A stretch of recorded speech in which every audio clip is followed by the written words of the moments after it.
Pyramid ಶುರುವಾಗಿದ್ದು ಮತ್ತು ಅದರ ಕಾನ್ಸೆಪ್ಟ್ ಏನದು? ಬೇಸಿಕ್ ನಾಲೆಡ್ಜ್ ಅಂತೂ ನಮಗೆಲ್ಲ ಪುಸ್ತಕದಿಂದ ಹಿಡಿದೆಲ್ಲ ಇಂಟೆಲಿಜೆನ್ಸ್ ಅಂತ ಕರಿಬೋದು. ಇಂಟೆಲಿಜೆನ್ಸ್ ರಾಜರ ಸ್ವಾರ್ಥ ಅಂತ ಕರಿಬೋದು.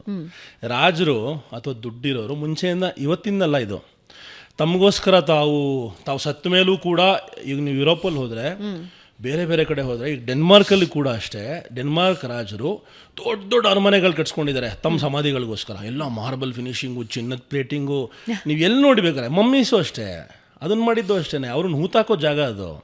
ನೀವು ಅರಬ್ ನೇಷನ್ಸ್ಗೆ ಹೋಗಿ, ಅಲ್ಲೂ ಕೂಡ ನೀವು ನೋಡೋದು ಅದನ್ನೇ, ಈಜಿಪ್ಟಲ್ಲಿ ನೋಡೋದು ಅದನ್ನೇ.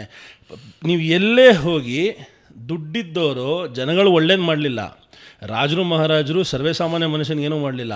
ಅವ್ರು ಮಾಡಿದ್ದು ತಾವು ಸತ್ತ ಮೇಲೂ ತಾವು ಇವತ್ತವರೆಗೂ ಚೆನ್ನಾಗಿ ಬದುಕಬೇಕು, ಅಂದರೆ ಅವ್ರಿಗೆ ಇನ್ನೂ ಹಾಗೆ ಚೆನ್ನಾಗಿರಬೇಕು ಅನ್ನೋ ರೀತಿಲಿ ದೊಡ್ಡ ದೊಡ್ಡ ಪಿರಮಿಡ್ ಕಟ್ಸ್ಕೊಂಡಿದ್ದೇನೋ, ಅದರೊಳಗೆ ಅವ್ರನ್ನ ಊತಾಕೊಂಡಿದ್ದೇನೋ, ಅದ್ರ ಜೊತೆಗೆ ಅದು ಯಾರಿಗೂ ಉಪಯೋಗ ಬರೆದಿರೋಂಥ ರೀತಿಯಲ್ಲಿ ಇಷ್ಟು ಚಿನ್ನ ಬೆಳ್ಳಿ ಮುತ್ತು ಹವಳ ರತ್ನ ಎಲ್ಲ ಅವ್ರ ಸುತ್ತಮುತ್ತ ಹರಿದಾಡಬೇಕು.